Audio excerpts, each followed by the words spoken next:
Tragedy of Antony and Cleopatra, Act 1, Scene 1. Enter Demetrius and Philo. Philo. Nay, but this dotage of our generals overflows the measure. Those his goodly eyes that over the files and musters of the war have glowed like plated Mars now bend, now turn the office and devotion of their view upon a tawny front, his captain's heart, which in the scuffles of great fights hath burst the buckles on his breast, reneges all temper, and is become the bellows and the fan to cool a gypsy's lust. Look where they come! Take but good note, and you shall see in him the triple pillar of the world transformed into a strumpet's fool. Behold and see! If it be love indeed, tell me how much. There's beggary in the love that can be reckoned. I'll set a bourne how far to be beloved. Then must thou needs find out new heaven, new earth. News, my good lord, from Rome grates me the sum. Nay, hear them, Antony. Fulvia perchance is angry, or who knows if the scarce bearded Caesar have not sent his powerful mandate to you. Do this or this, take in that kingdom and enfranchise that, perform it, or else we damn thee. How, my love? Perchance? Nay, and most like. You must not stay here longer, your dismission is come from Caesar, therefore hear it, Antony. Where's Fulvia's process? Caesar's, I would say, both. Call in the messengers, as I am Egypt's queen. Thou blushest, Antony, and that blood of thine is Caesar's omager. Else so thy cheek pays shame when shrill-tongued Fulvia scolds. The messengers! Let Rome in Tiber melt, and the wide arch of the ranged empire fall. Here is my space, kingdoms are clay, our dungy earth alike feeds beast as man. The nobleness of life is to do thus. When such a mutual pair and such a twain can do it, in which I bind, on pain of punishment, the world to wheat we stand up peerless. Excellent falsehood! Why did he marry Fulvia and not love her? I'll seem the fool I am not. Antony will be himself. But stirred by Cleopatra, now for the love of love and her soft hours, let's not confound the time with conference harsh. There's not a minute of our lives should stretch without some pleasure now. What sport tonight? Hear the ambassadors, fee-wrangling queen, whom everything becomes to chide, to laugh, to weep, whose every passion fully strives to make itself in thee fair and admired. No messenger but thine, and all alone, tonight will wander through the streets and note the qualities of people. Come, my queen, last night you did desire it. Speak not to us. Is Caesar with Antonius prize so slight? Sir, sometimes when he is not Antony, he comes too short of that great property which still should go with Antony.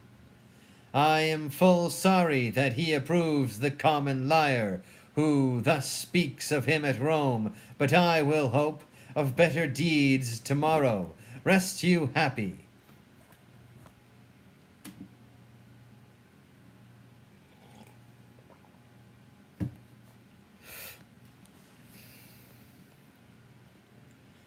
Scene 2. Enter Enobarbus, Lamprius, a soothsayer, Ranius, Lucilius, Charmian, Eras, Mardian, the eunuch, and Alexis. Charmian. Lord Alexis, sweet Alexis, most anything Alexis, almost most absolute Alexis, where's the soothsayer that you praise so to the queen? Oh, that I knew this husband which you say must change his horns with garlands. Soothsayer, your will? Is this the man? Is it you, sir, that know things? In nature's infinite book of secrecy a little I can read. Show him your hand. Bring the banquet quickly, wine enough, Cleopatra's health to drink. Good sir, give me good fortune. I make not but foresee. Pray then, foresee me one. You shall be yet far fairer than you are. He means in flesh. No, you shall paint when you are old. Wrinkles forbid. Vex not his prescience. Be attentive. Hush! You shall be more beloving than beloved. I had rather heat my liver with drinking. Nay, hear him. Good now, some excellent fortune. Let me be married to 3 kings in a forenoon, and widow them all. Let me have a child at 50, to whom Herod of Jewry may do homage. Find me to marry me with Octavius Caesar, and companion me with my mistress. You shall outlive the lady whom you serve. Oh, excellent, I love long life better than figs. You have seen and proved a fairer former fortune than that which is to approach. Then belike my children shall have no names. Prithee, how many boys and wenches must I have? If every of your wishes had a womb, and fertile every wish a million. Out, fool, I forgive thee for a witch. You think none but your sheets are privy to your wishes. Nay, come, tell Iras hers. We'll know all our fortunes. Mine and most of our fortunes tonight shall be drunk to bed. There's a palm presages chastity, if nothing else, even as the overflowing Nilus presageth famine. Go, you wild bedfellow, you cannot soothsay. Nay, if an oily palm be not a fruitful prognostication, I cannot scratch mine ear. Prithee, tell her but a worky day fortune. Your fortunes are alike. But how, but how? Give me particulars. I have said, am I not an inch of fortune better than she? Well, if you were but an inch of fortune better than I, where would you choose it? Not in my husband's nose. Our worser thoughts heavens mend. Alexis come, his fortune, his fortune. Oh, let him marry a woman that cannot go, sweet Isis, I beseech thee, and let her die too, and give him a worse, and let worse follow worse, till the worst of all follow him laughing to his grave, 50-fold a cuckold. Good Isis, hear me this prayer, though thou deny me a matter of more weight. Good Isis, I beseech thee. Amen, dear goddess, hear that prayer of the people. For as it is a heart-breaking to see a handsome man loose-wived, so it is a deadly sorrow to behold a foul knave uncuckolded. Therefore, dear Isis, keep a decorum, and fortune him accordingly. Amen. Lo now, if it lay in their hands to make me a cuckold, they would make themselves whores, but they'll do it. Hush, here comes Antony. Not he, the queen. Saw you, my lord? No, lady. Was he not here? No, madame. He was disposed to mirth, but on the sudden a Roman thought hath struck him, and Obarbus. Madame, seek him, and bring him hither. Where's Alexis? Here at your service, my lord approaches. We will not look upon him. Go with us. Fulvia, thy wife, first came into the field. Against my brother Lucius? But soon that war had end, and the times state made friends of them, jointing their force against Caesar, whose better issue in the war from Italy upon the first encounter drave them. Well, what worst? The nature of bad news infects the teller, when it concerns the fool or coward. On things that are past are done with me. 'Tis thus, who tells me true, though in his tale lie death, I hear him as he flattered. Labienus, this is stiff news, hath with his Parthian force extended Asia. From Euphrates his conquering banner shook, from Syria to Lydia to Ionia willest. Antony, thou wouldst say, Ho, my lord! Speak to me home, mince not the general tongue. Name Cleopatra as she is called in Rome. Rail thou in Fulvia's phrase, and taunt my faults with such full license as both truth and malice have power to utter. Oh, then we bring forth weeds when our quick winds lie still, and our ills told us is as our earring. Fare thee well awhile. At your noble pleasure. From Sicyon, how the news? Speak there.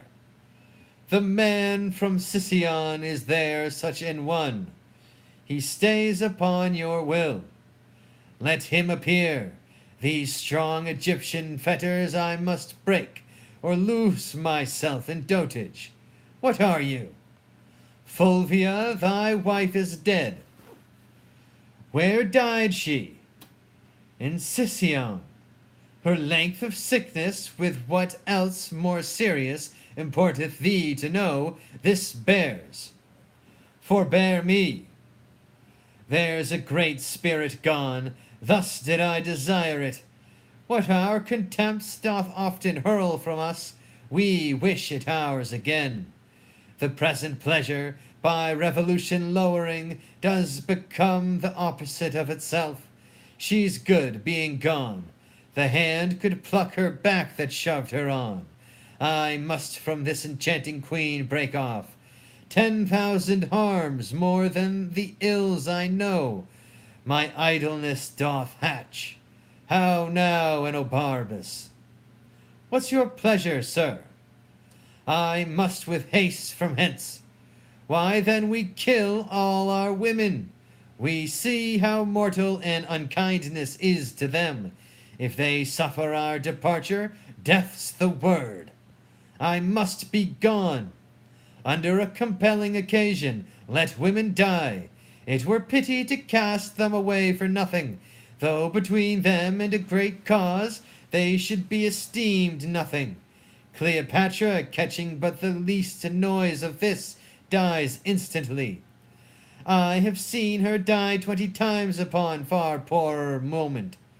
I do think there is metal in death, which commits some loving act upon her. She hath such a celerity in dying. She is cunning past man's thought. Alack, sir, no. Her passions are made of nothing but the finest part of pure love. We cannot call her winds and waters, sighs and tears. They are greater storms and the tempests than almanacs can report. This cannot be cunning in her. If it be, she makes a shower of rain as well as Jove. Would I had never seen her! Oh, sir, you had then left unseen a wonderful piece of work, which not to have been blessed withal would have discredited your travel. Fulvia is dead, sir. Fulvia is dead. Fulvia dead.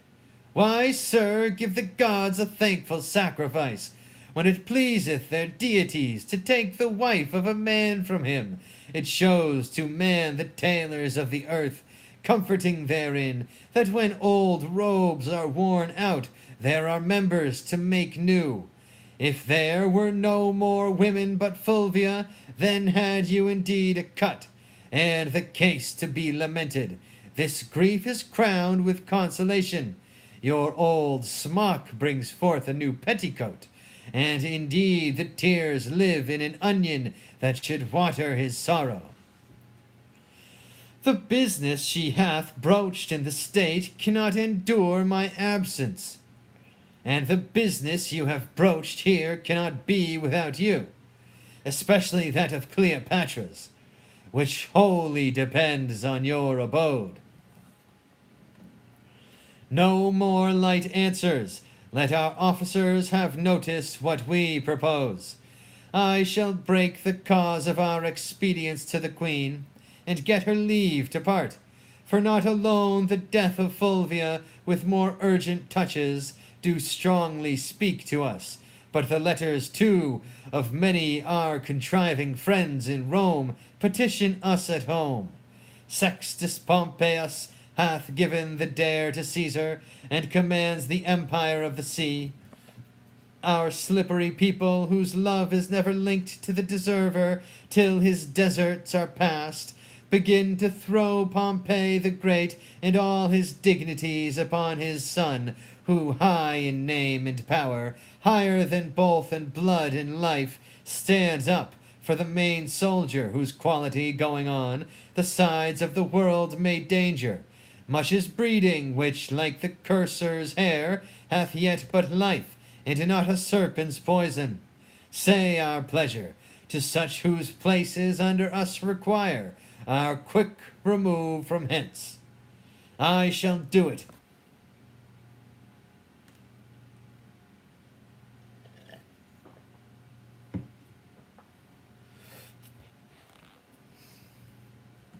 Scene 3. Enter Cleopatra, Charmian, Alexis, and Eros. Cleopatra. Where is he? I did not see him since. See where he is, who's with him, what he does. I did not send you. If you find him sad, say I am dancing. If in mirth, report that I am sudden sick. Quick, and return. Madame, methinks if you did love him dearly, you do not hold the method to enforce the like from him. What should I do? I do not. In each thing give him way, cross him in nothing.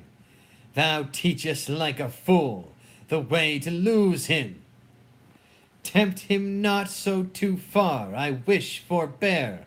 In time we hate that which we often fear. But here comes Antony. I am sick and sullen. I am sorry to give breathing to my purpose.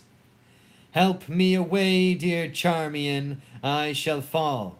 It cannot be thus long, the sides of nature will not sustain it. Now, my dearest queen, pray you stand farther from me. What's the matter?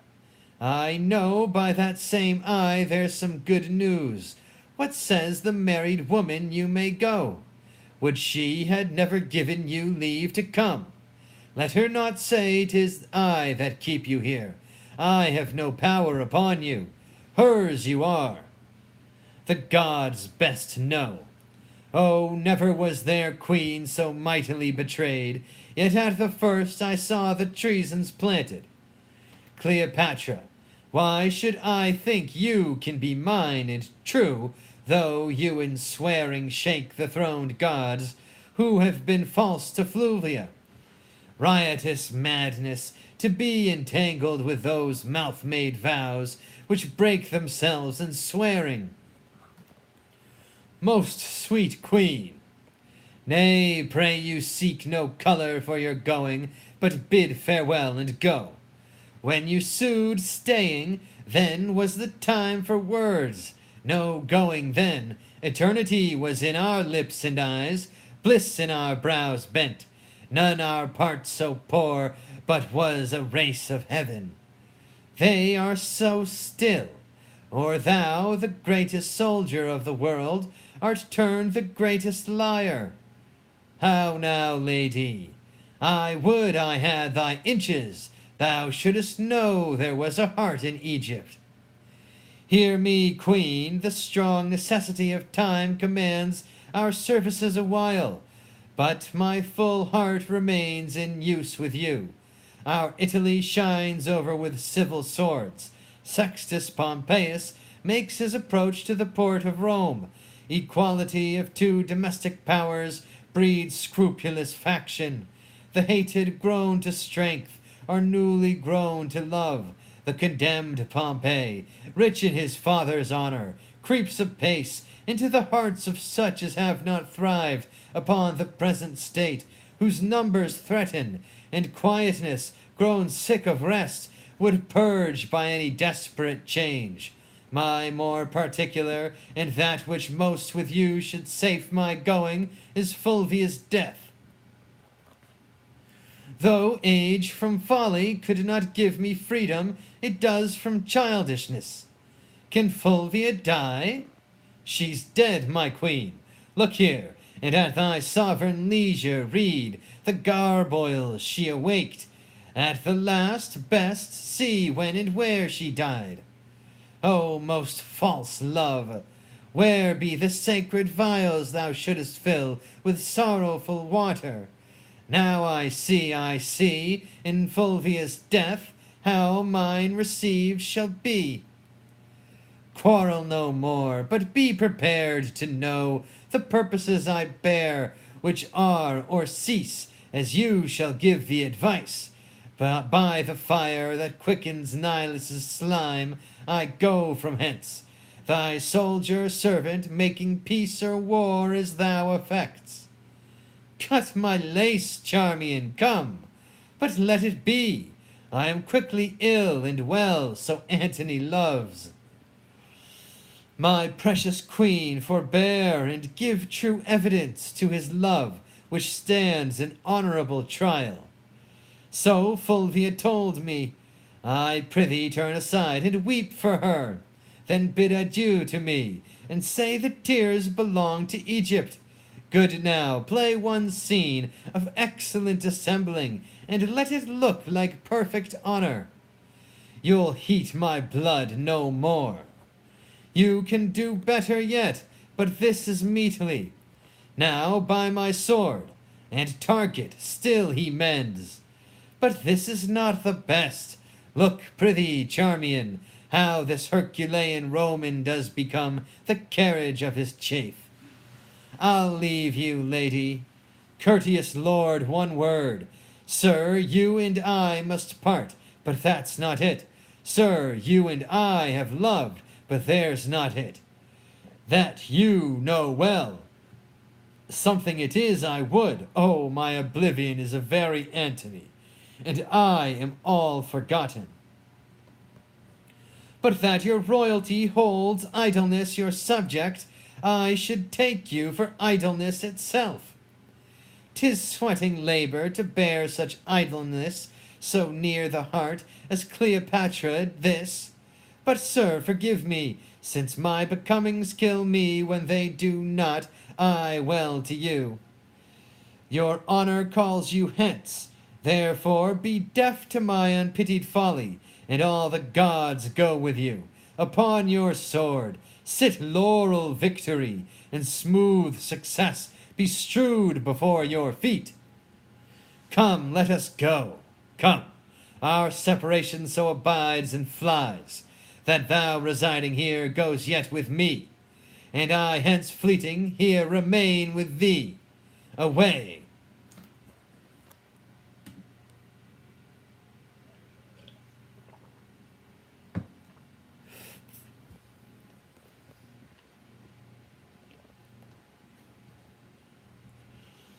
Scene 4. Enter Octavius Caesar reading a letter, Lepidus and their train. Caesar. You may see, Lepidus, and henceforth know it is not Caesar's natural vice to hate our great competitor. From Alexandria this is the news. He fishes, drinks, and wastes the lamps of night in revel. Is not more manlike than Cleopatra, nor the queen of Ptolemy more womanly than he. Hardly gave audience or vouchsafed to think he had partners. You shall find there a man who is the abstract of all faults that all men follow. I must not think there are evils enow to darken all his goodness.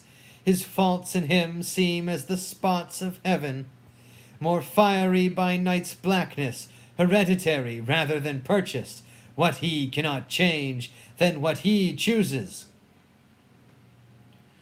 You are too indulgent. Let's grant it is not amiss to tumble on the bed of Ptolemy, to give a kingdom for a mirth, to sit and keep the turn of tippling with a slave, to reel the streets at noon, and stand the buffet with knaves that smells of sweat. Say this becomes him, as his composure must be rare indeed, whom these things cannot blemish. Yet must Antony no way excuse his foils, when we do bear so great weight in his lightness. If he filled his vacancy with his voluptuousness, full surfeites and the dryness of his bones call on him for it. But to confound such time that drums him from his sport and speaks aloud as his own state and ours, 'tis to be chid, as we rate boys who, being mature in knowledge, pawn their experience to their present pleasure, and so rebel to judgment.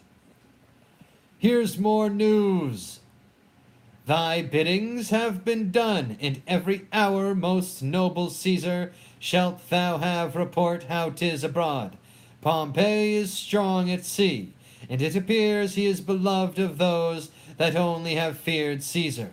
To the ports the discontents repair, and men's reports give him much wrong. I should have known no less.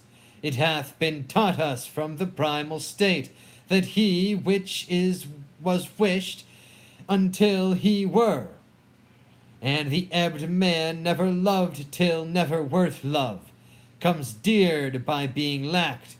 This common body, like to a vagabond flag upon the stream, goes to and back, lackeying the varying tide, to rot itself with motion.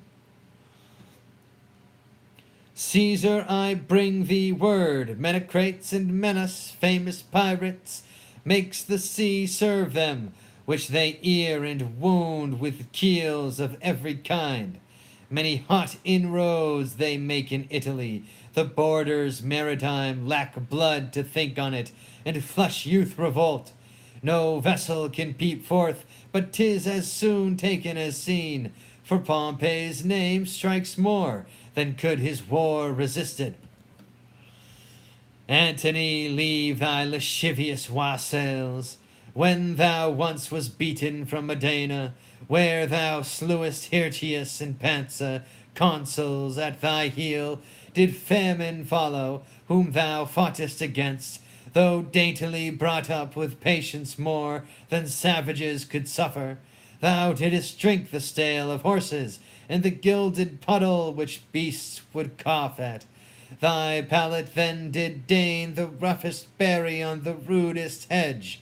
Yea, like the stag, when snow the pasture sheets, the barks of trees thou browse. On the Alps it is reported thou didst eat strange flesh, which some did die to look on. And all this, it wounds thine honor that I speak it now, was born so like a soldier, that thy cheek so much as lanked not. 'Tis pity of him.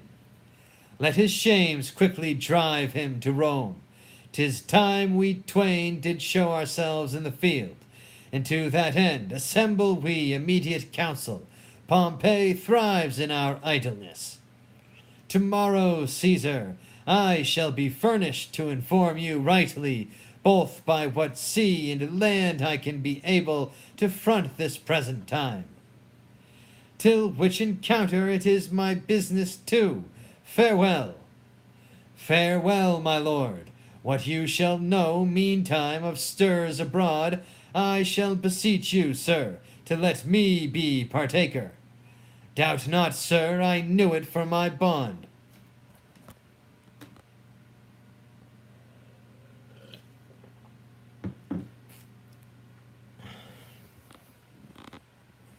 Scene 5. Enter Cleopatra, Charmian, Iris, and Mardian. Cleopatra. Charmian! Madame! Ha ha! Give me to drink mandragora. Why, madame? That I might sleep out this great gap of time my Antony is away. You think of him too much.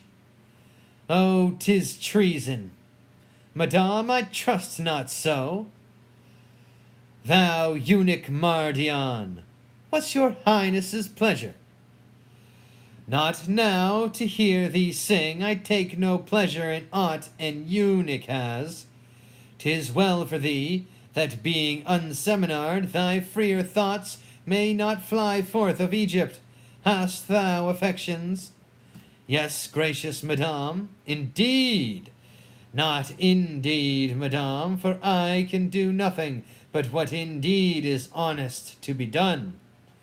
Yet I have fierce affections, and think what Venus did with Mars.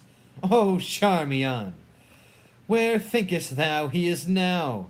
Stands he, or sits he? Or does he walk, or is he on his horse? O happy horse, to bear the weight of Antony!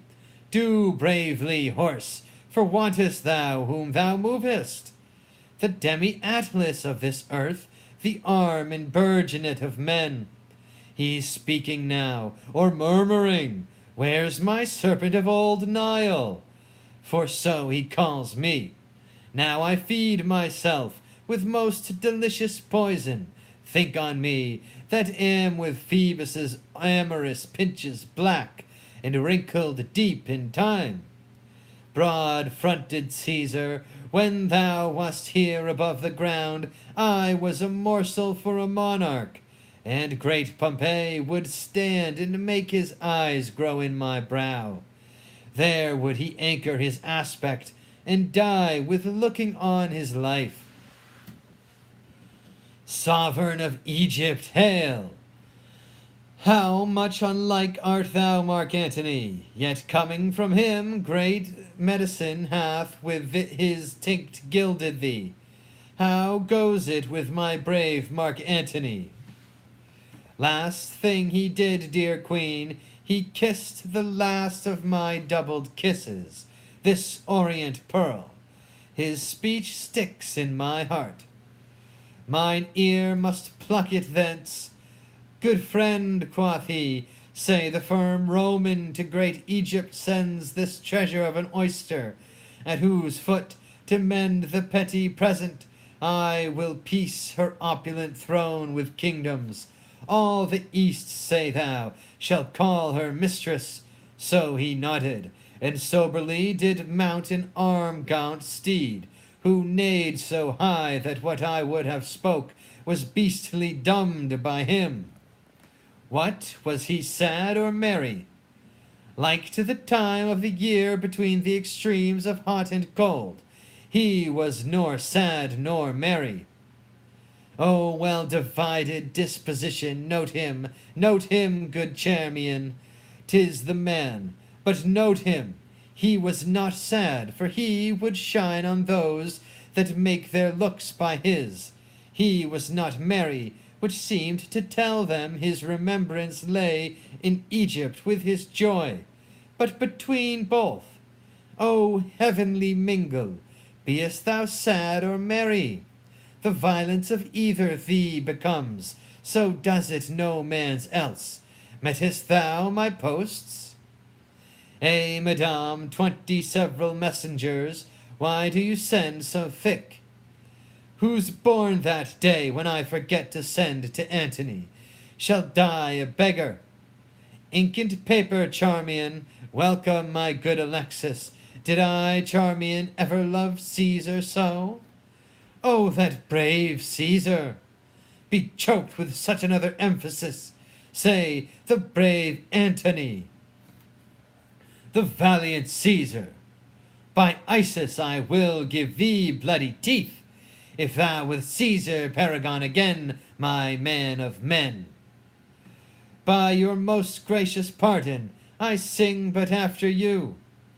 My salad days, when I was green in judgment, cold in blood, to say as I said then, but come away, get me ink and paper.